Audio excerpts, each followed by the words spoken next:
দিল্লি থেকে বাংলাদেশ নিয়ে বিস্ফোরক মন্তব্য ইসরায়েলি রাষ্ট্রদূতের। শান্তি চুক্তি 24 ঘন্টাতেই ধাক্কা, ভেস্তে যাচ্ছে আলোচনা। 5000 বছরের প্রাচীন চিকিৎসা পদ্ধতি কাপিং থেরাপি। কেন পরস্পরের পারমাণবিক স্থাপনায় হামলা চালায় না ভারত পাকিস্তান? তেহরান ওয়াশিংটন সম্পর্কে নতুন মোড়, নৌ অবরোধ তুলে নিল যুক্তরাষ্ট্র। স্বাগত জানাচ্ছি কালবেলা আন্তর্জাতিক সংবাদে, সাথে আছি আমি জেসমিন জাহান। দিল্লি বসে বাংলাদেশ নিয়ে এবার বিস্ফোরক দাবি করলেন ভারতে নিযুক্ত ইসরায়েলি রাষ্ট্রদূত রিউভেন আজার। ভারতীয় সংবাদ মাধ্যমে দেয়া এক সাক্ষাৎকারে তিনি অভিযোগ করেছেন, বাংলাদেশ ও পাকিস্তানে ফিলিস্তিনি সশস্ত্র গোষ্ঠীর বিভিন্ন কার্যক্রম চলছে এবং ইসরায়েল তা গভীরভাবে পর্যবেক্ষণ করছে।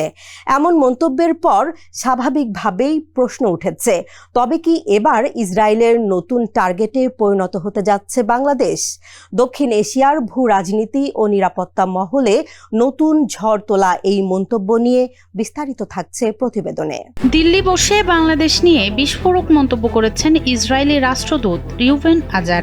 ভারতীয় সংবাদ মাধ্যম এনডিটিভিকে দেয়া এক একান্ত সাক্ষাৎকারে তিনি দাবি করেছেন, বাংলাদেশ ও পাকিস্তানে ফিলিস্তিনি সশস্ত্র গোষ্ঠীর বিভিন্ন কার্যক্রম চলছে। 2023 সালের 7 অক্টোবর ইসরায়েলে হামলার পর থেকেই এই দুই দেশের সংগঠনটির কর্মকাণ্ড গভীরভাবে পর্যবেক্ষণ করছে তেল আবিব। তবে কি এবার ইসরায়েলের নতুন টার্গেট বাংলাদেশ?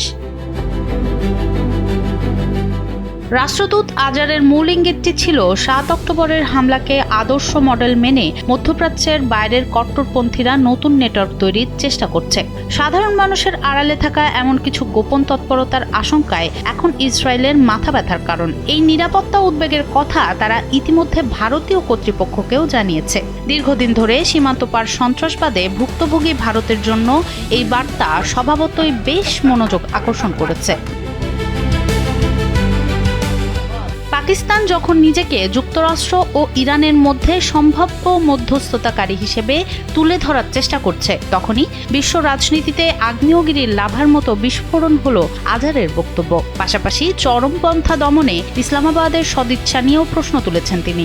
যুক্তরাষ্ট্র ও ইরানের শান্তি আলোচনায় পাকিস্তানের মধ্যস্থতাকারীর ভূমিকায় অবতীর্ণ হওয়ার প্রসঙ্গ টেনে আজার বলেন, ইসরায়েল পাকিস্তানকে বিশ্বাস করে না এবং তাদের এই কূটনৈতিক অবস্থানকে সতর্কতার সঙ্গে দেখে। তিনি আরও বলেন, এমন কিছু দেশ আছে যারা মনে করে শান্তি মানে এমন একটি পরিস্থিতি তৈরি করা যেখানে ইসরায়েলের কোনো অস্তিত্ব থাকবে না। শান্তির বিষয়ে ইসরায়েল এবং এই অঞ্চলের অন্যান্য দেশের বোঝাপড়ার মৌলিক পার্থক্য রয়েছে দাবি করে তিনি আঞ্চলিক বিষয়ে কাতারের ভূমিকারও সমালোচনা করেন। সাক্ষাৎকারে রিউভেন আজারের সবচেয়ে গুরুত্বপূর্ণ দাবিটি ছিল বাংলাদেশ ও পাকিস্তানে ফিলিস্তিনি যোদ্ধাদের কার্যক্রম নিয়ে। মার্কিন যুক্তরাষ্ট্র ও ইরানের কূটনৈতিক সমঝোতা এবং তেহরানকে ঘিরে চলমান আন্তর্জাতিক আলোচনার দিকে মধ্যপ্রাচ্য ও দক্ষিণ এশিয়া নিবিড়ভাবে নজর রাখছে। ঠিক এই পটভূমিতেই ইসরায়েলি দূত স্পষ্ট করলেন, ইরানের সাথে যে কোনো চুক্তিতে যেন তাদের নিরাপত্তা ও আঞ্চলিক হুমকির বিষয়টি সবার আগেই বিবেচনা করা হয়। পাকিস্তানের সরকারি মহলের একাংশের বিরুদ্ধে ইহুদি বিদ্বেষী বয়ান ছড়ানোরও অভিযোগ আনেন ইসরায়েলি রাষ্ট্রদূত। তিনি বলেন, পাকিস্তানি কর্মকর্তাদের এমন বক্তব্য ইসরায়েল ও আঞ্চলিক স্থিতিশীলতার প্রতি ইসলামাবাদের দৃষ্টিভঙ্গিতে ইতিবাচক পরিবর্তনের সম্ভাবনাকে ম্লান করে দেয়। ভূরাজনৈতিক এই টানাপোড়েনের মাঝে ভারত অবশ্য বরাবরের মতোই সংলাপ ও কূটনীতিকে অগ্রাধিকার দিচ্ছে। প্রধানমন্ত্রী নরেন্দ্র মোদী একদিকে যেমন ইসরায়েল ও উপসাগরীয় প্রধান দেশগুলোর সাথে দৃঢ় কৌশলগত সম্পর্ক বজায় রাখছেন, অন্যদিকে বিবদমান পক্ষগুলোর মধ্যে শান্তিপূর্ণ আলোচনার আহ্বান জানিয়ে আসছেন। তবে সুনির্দিষ্ট প্রমাণহীন হলেও ইসরায়েলি রাষ্ট্রদূতের এই বিস্ফোরক মন্তব্য দক্ষিণ এশিয়ার কূটনৈতিক ও নিরাপত্তা মহলে নতুন ঝড়ের জন্ম দিয়েছে। সনম সিদ্দিকী, কালবেলা। ইরান ও যুক্তরাষ্ট্রের মধ্যকার ঐতিহাসিক শান্তি চুক্তির ২৪ ঘন্টা পার হতে না হতেই বড় ধাক্কা খেল সমঝোতা প্রক্রিয়া। সুইজারল্যান্ডে দুই দেশের বহুল প্রতীক্ষিত সরাসরি বৈঠক আকস্মিকভাবেই স্থগিত হয়ে গেছে। চুক্তির শর্ত মেনে যুক্তরাষ্ট্র ইরানের ওপর থেকে নৌ অবরোধ প্রত্যাহার করলেও লেবাননে ইসরায়েলের অব্যাহত বিমান হামলায় তৈরি হয়েছে চরম উত্তেজনা। এমন যুদ্ধংদেহী পরিস্থিতির মাঝেই থমকে গেছে ওয়াশিংটন ও তেহরানের আলোচনা। তবে কি অঙ্কুরেই বিনষ্ট হতে চলেছে মধ্যপ্রাচ্যের এই শান্তি প্রক্রিয়া? বিস্তারিত দেখুন প্রতিবেদনে। চুক্তি স্বাক্ষরের মাত্র ২৪ ঘন্টার মাথায় ধাক্কা খেল ইরান যুক্তরাষ্ট্র শান্তি প্রক্রিয়া। ঐতিহাসিক চুক্তির পর যেখানে মধ্যপ্রাচ্যে শান্তির সুবাতাস বইবার কথা, সেখানে আলোচনা শুরুর আগেই কেন থমকে গেল ওয়াশিংটন ও তেহরানের বৈঠক? একদিকে মার্কিন নৌ অবরোধ প্রত্যাহার, আর অন্যদিকে লেবাননে রাতভর ইসরায়েলি বিমান হামলায় ১৮ জনের মৃত্যু। ঠিক এমন এক চরম উত্তেজনা আর বৈপরীত্যের মধ্যেই স্থগিত হয়ে গেল ইরান ও যুক্তরাষ্ট্রের মধ্যকার বহুল প্রতীক্ষিত সরাসরি আলোচনা। তবে কি ভেস্তে যেতে বসেছে ইরান মার্কিন উত্তেজনা নিরসনের এই নতুন চেষ্টা? চলমান উত্তেজনা নিরসনে দুই দেশের ঐতিহাসিক চুক্তির পর পরবর্তী ধাপের রোডম্যাপ তৈরি করতে সুইজারল্যান্ডের বুর্গেনস্টক রিসোর্টে বসার কথা ছিল দুই পক্ষের, কিন্তু আকস্মিকভাবেই মার্কিন ভাইস প্রেসিডেন্ট জেডি ভ্যান্সের সুইজারল্যান্ড সফর পিছিয়ে দেয় হোয়াইট হাউস। ফলে স্থগিত হয়ে যায় বহুল প্রতীক্ষিত এই সরাসরি আলোচনা। অথচ এই চুক্তির আলোকে লেবাননে সংঘাত বন্ধের শর্তে ইরানের ওপর থেকে নৌ অবরোধ তুলে নিয়েছিল যুক্তরাষ্ট্র, কিন্তু চুক্তিটিকে বুড়ো আঙুল দেখিয়ে লেবাননের দক্ষিণাঞ্চলে রাতভর ইসরায়েলি বিমান হামলায় প্রাণ হারায় অন্তত ১৮ জন। পাল্টা জবাবে সশস্ত্র গোষ্ঠীর হামলায় ৪ ইসরায়েলি সেনাও নিহত হয়। এমন চরম যুদ্ধংদেহী পরিস্থিতির মাঝেই থমকে গেল শান্তি আলোচনা। অনিশ্চয়তা তৈরি হলেও এখনই সব শেষ নয়। হোয়াইট হাউস দ্রুত কারিগরি আলোচনা শুরুর আশা রাখছে, আর সুইস কর্তৃপক্ষ ভবিষ্যতে বৈঠকের প্রস্তুতি অব্যাহত রেখেছে বলে জানা গেছে। ফলে প্রশ্ন উঠেছে, শান্তির পথে এটি কি সাময়িক বিরতি, নাকি নতুন করে জটিল হয়ে উঠেছে ইরান যুক্তরাষ্ট্র সম্পর্কের সমীকরণ? পিঠ জুড়ে সারি সারি গোলাকার কাপ বসানো প্রথম দেখায় অদ্ভুত মনে হলেও ব্যথা উপশম ও ক্লান্তি দূর করতে অনেকেই এখন ঝুঁকছেন ৫,০০০ বছরের প্রাচীন চিকিৎসা পদ্ধতি কাপিং থেরাপি বা হিজামায়ের দিকে। বিশ্বখ্যাত অ্যাথলেটদেরও দেখা যায় এই থেরাপি নিতে।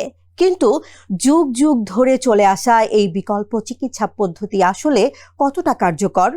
চিকিৎসা বিজ্ঞানে এর কোনো প্রমাণিত ভিত্তি আছে কি? বিস্তারিত থাকছে প্রতিবেদনে।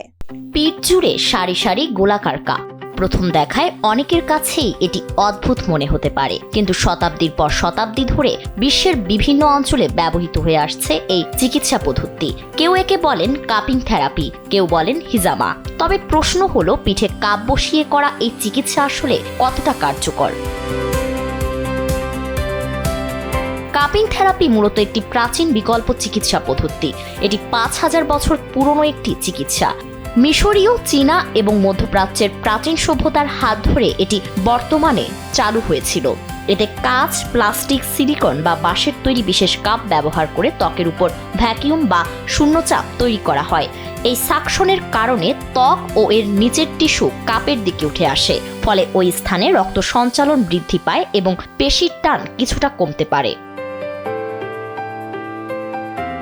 কাপিং থেরাপিরও কয়েকটি ধরন রয়েছে। সবচেয়ে প্রচলিত হলো ড্রাই কাপিং, যেখানে শুধু সাকশনের মাধ্যমে কাপ বসিয়ে রাখা হয়।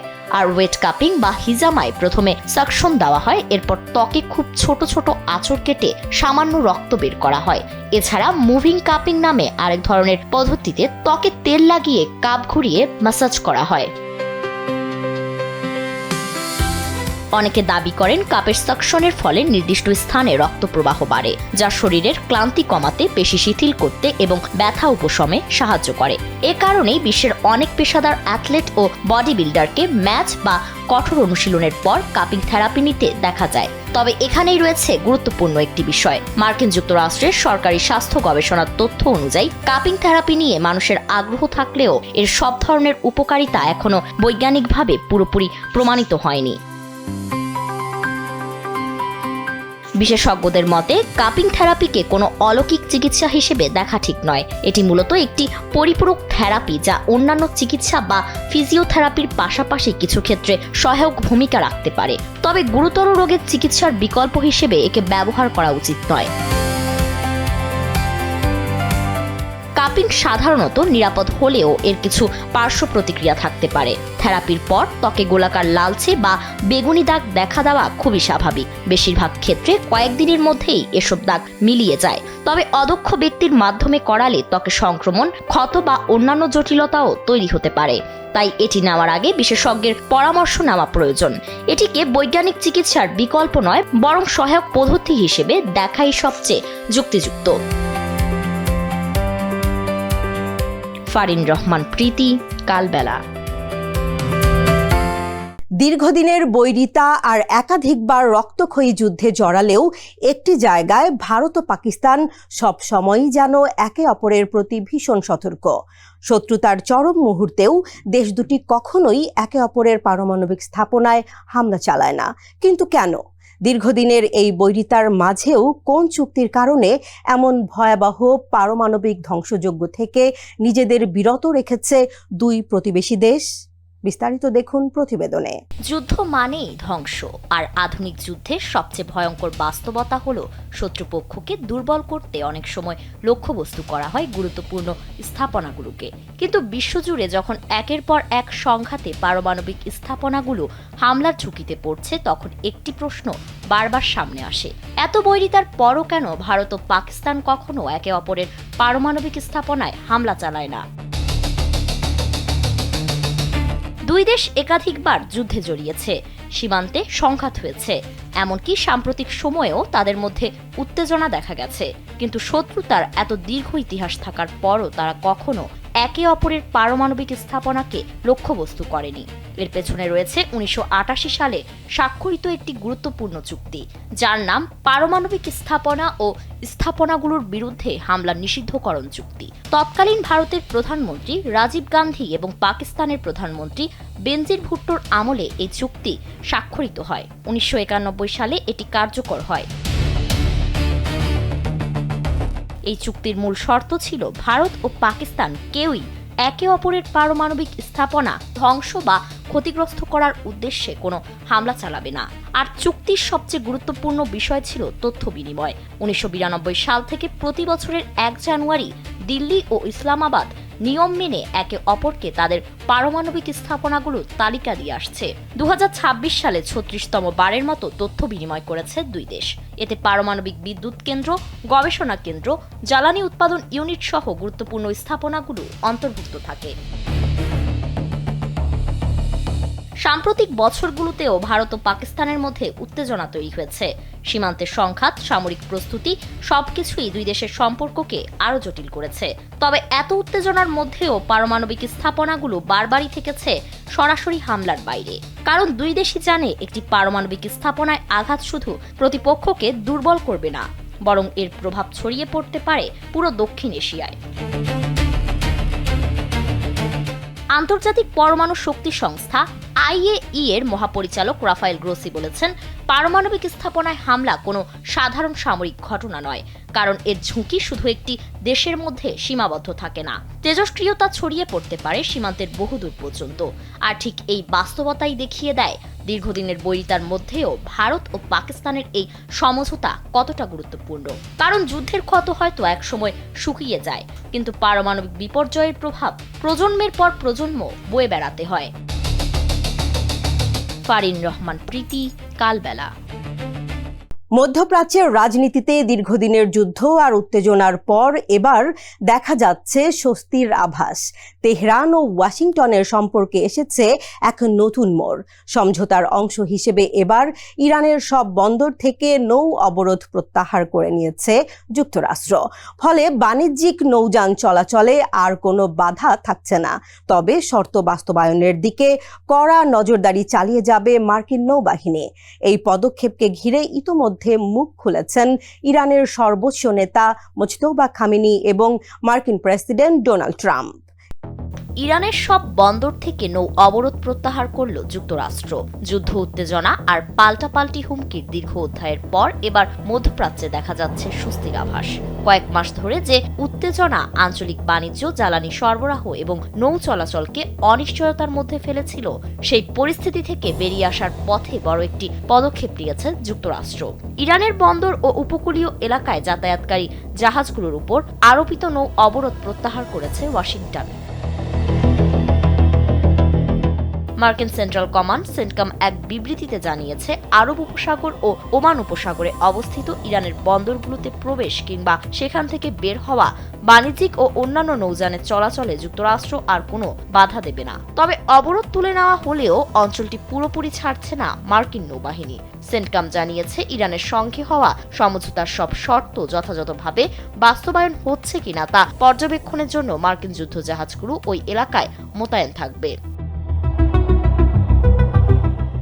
সাম্প্রতিক উত্তেজনার পর যুক্তরাষ্ট্রের এই সিদ্ধান্তকে মধ্যপ্রাচ্যের সামুদ্রিক বাণিজ্য ও আন্তর্জাতিক নৌ চলাচলের জন্য গুরুত্বপূর্ণ অগ্রগতি হিসেবে দেখছেন বিশ্লেষকরা। কারণ দীর্ঘদিন ধরে হরমুজ প্রণালী ও আশেপাশের জলসীমা নিয়ে তৈরি হওয়া অনিশ্চয়তা বিশ্ব বাজারেও প্রভাব ফেলেছিল, যদিও সমঝোতার বিস্তারিত শর্ত এখনো প্রকাশ করেনি সেন্টকম।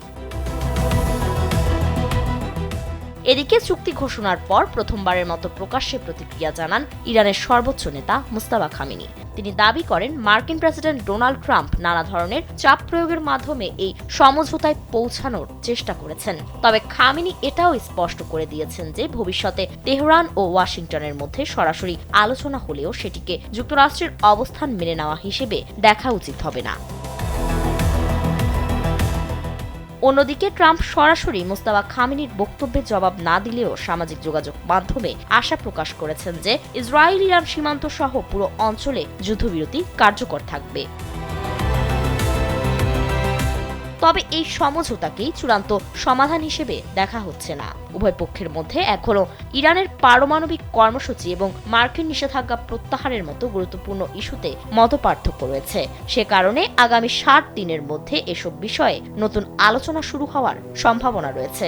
তবে এই সংলাপ কি সত্যি ওয়াশিংটন ও তেহরানের সম্পর্কের নতুন অধ্যায়ের সূচনা করবে, নাকি সামরিক বিরতির পর আবারও ফিরে আসবে পুরনো উত্তেজনা, সেটিই এখন দেখার বিষয়।